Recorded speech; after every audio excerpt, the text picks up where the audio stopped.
Itong beach nila. Isang nakaka-relax na lugar. Sakto sa darating na summer. Halina't mamasyal, punta ng sariling atin. Gumala, bumiyahe, mag-travel, pag may oras din. Hahaha, hindi tayo tagapagmana. Ano, sama ka? Travel tayo. Isa sa mga travel natin, kung saan, historical. Mga damit na sinauna. At dinarayo ng mga travelers. Dito kami sa pier. Saan ba kamo? Dito binabagsak kami. Sa Quezon. Naglalakihang lamang dagat at mura. Yun no? At dito kung saan, binabiyahe pa pagmahal na araw para mamanata.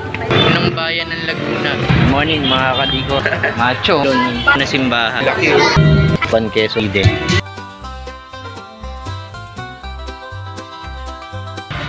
At dahil sa karawang ko ngayon, solo ride tayo. Hehehe, bawal mag-invite. Ang totoo, walang erap, walang budget para maghanda. Thank you Lord sa isang buhay na pinagkaloob mo sa akin. Good morning mga kadikos. Nandito ako sa Calamba, SM Laguna. Nami-meet up ko yung tukayo ko si Ariel de la Cruz. Babata ako. Gusto ko daw siya antayin. Paano? Maya see you. Nakikita nyo.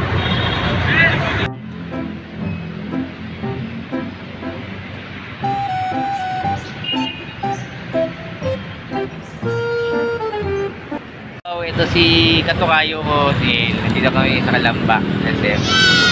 Tara. Nandito kami.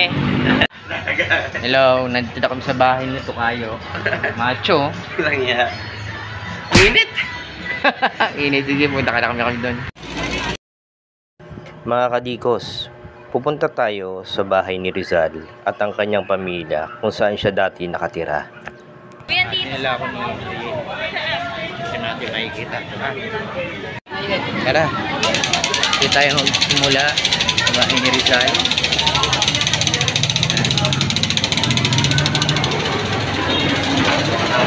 Dito sila nagagawa ng hotel. Ito yung tour guide natin. Nandito yung tour guide natin yan. Si Ariel de la Cruz. Dati kamag-anak ni Juan de la Cruz. Ito yung guys, yung mga damit na sinauna. Ito yung tatay niya. Ito ata yung damit nila. Okay, so makikita niyo yung ano, solid na solid yan. Solid na solid.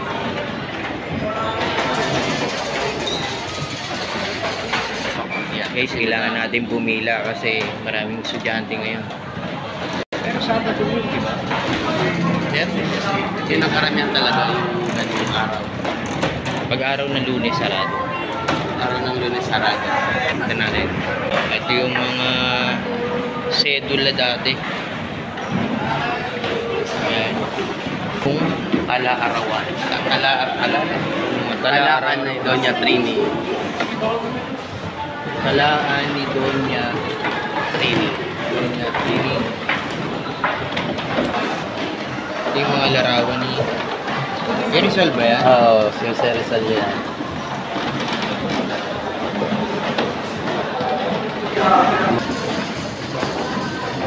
Ito yung gilingan nila. Gilingan yan guys. Papansin. Mapaligta. Ito yung parang ano ata ni Rizal to. Parang hapagkainan nila, no? Ganda guys, oh. Kwarto. Ito yung kwarto. Girls bedroom. Ganda ng kwarto Kwarto ng mga babae. Babae nila. Girls bedroom. Mga kadikos, ito ata ang original na ukit kahoy ni Jose Rizal. Ganyan gasera nila, oh. Ganun gasera nila. Ano pagkakagawa? Picture ni Rizal.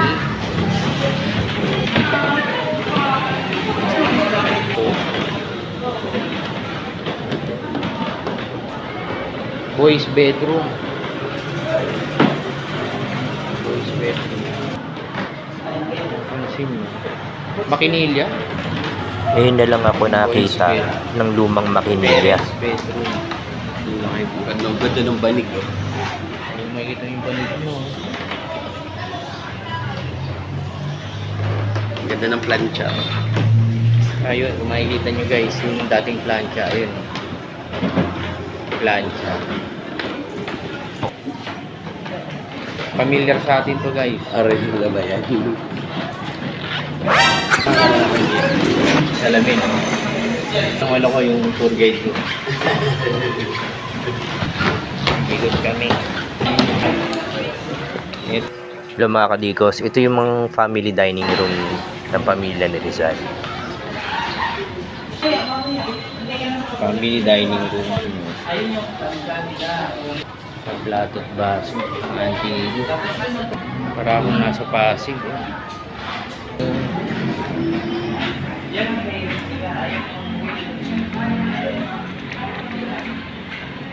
Yan. Manggaw. Asan? Ang dami manggaw. Ayun o.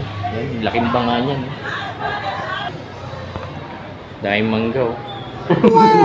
Mangga talaga pinunta namin dito. Galing na si CR dati. Ito yung CR dati oh. Ilulusot mo lang yung mukha mo, hulong mo dyan, makaka-CR ka na. Ah, mali ba? Mali ba? Mali pala. Ito yung sa lalaki siguro. Hindi, yan na yung babae at lalaki yata. Mabait lalaki. Ito paliguan na ito. Ah, ito labahan at paliguan nila. Oo, as dito sila naigihan. Ito yung bathtub nila, di ba ang laki? Guys, ito yung balon na kinukuha nila dati ng tubig. Ayan, tama ang ilalim. Ito yung ilalim.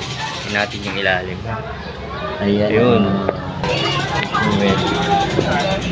Ano, sikat na ano, White House, Rambolo Mansion. Isa sa pinakamayaman. White House Dito sa dati. Calamba, Rambolo Mansion. Calamba. Yan. Ang ganda rin sa loob niyan yun. So, palabas na tayo. So, exit na tayo guys. Itong puno na to, matanda na to itong puno na to. Kasintan tayo ng lolo nila. Guys, yan ang bahay ni Jose Rizal. Pinasok namin loob niyan. So guys, ito yung balon. Pili malalim yan guys. Ayan yung dahigipan nila ng balon. Ito naman ang simbahan ng Calamba. Sa pinaka-historical dito. Taga rito siya.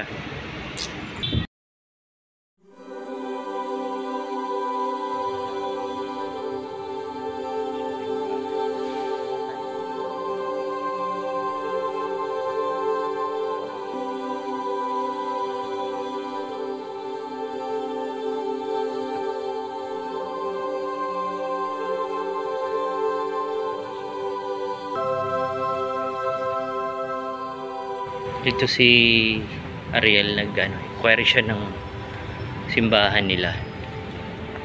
Simbahan ng Catholic. Mga kaligos, dito tayo sa Dalahican Fishport. Gano tayo ng matingan ng sipon. Tara.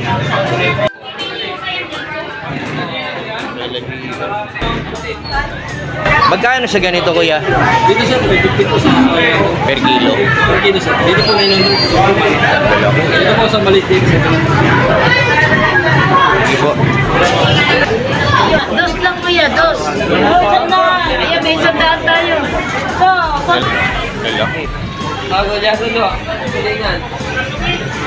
Nandito kami sa pier ng mga isdaan, mga kalikos.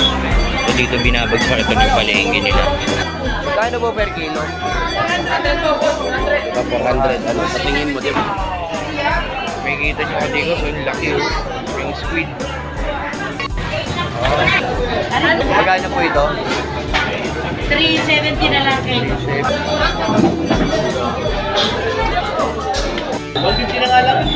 Okay, at ayan nga mga kadikos, tapos na po tayo mamili sa Dalahican Fishport at tayo babalik na dun sa bahay ni Tokayo sa kababata ko. Hello, magandang hapon mga kadikos. Ito si Harvey. Ikaw, sino? Si Hana. Okay ka na? Hello guys. Hello guys. Ben.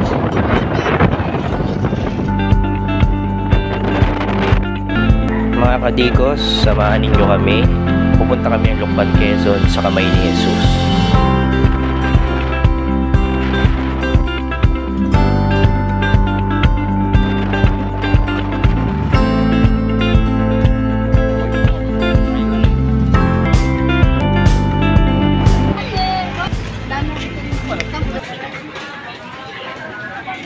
Lucban, Quezon sa kamay ni Jesus. Kaya wag kayong pupunta rito kasi ang ganda dito. Kung mapapansin nyo. Hi guys! Yan po. Papansin nyo po yan.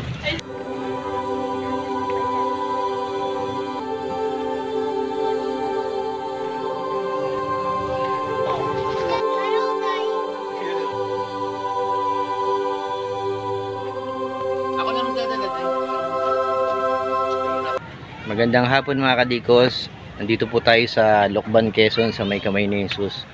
May kita nyo to sa likod ko. Hi! Hindi si Harvey ah. Eto to. Yan. Hi! Yan yung grotto nila.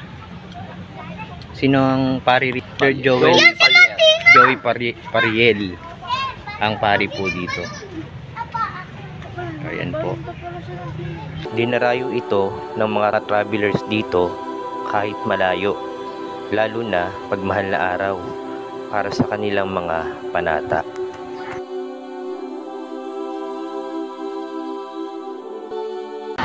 Mainit oh. Mainit talaga. Pinagbigyan tayo. So, nandito kami ni Itukayo, Garden of Eden.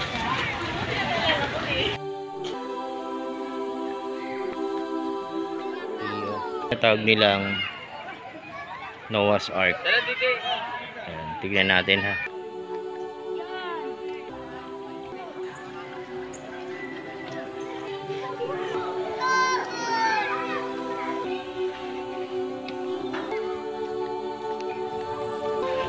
Tignan natin ang ganito.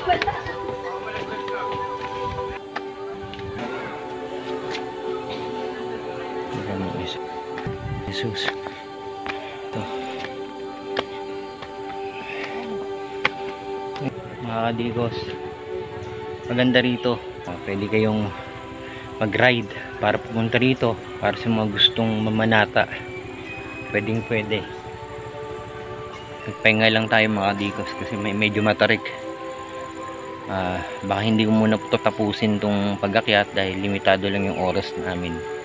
Dahil mamayang alas 5 isuuwi na kami. Kung gusto nyo pumunta rito, gusto nyo mag-ride dito sa may kamay ni Jesus sa Quezon, Lucban.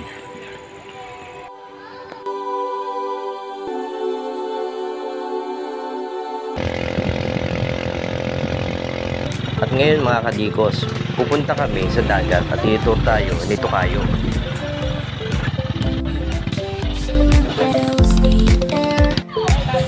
Dito na kami mga kadikos sa beach. Ito.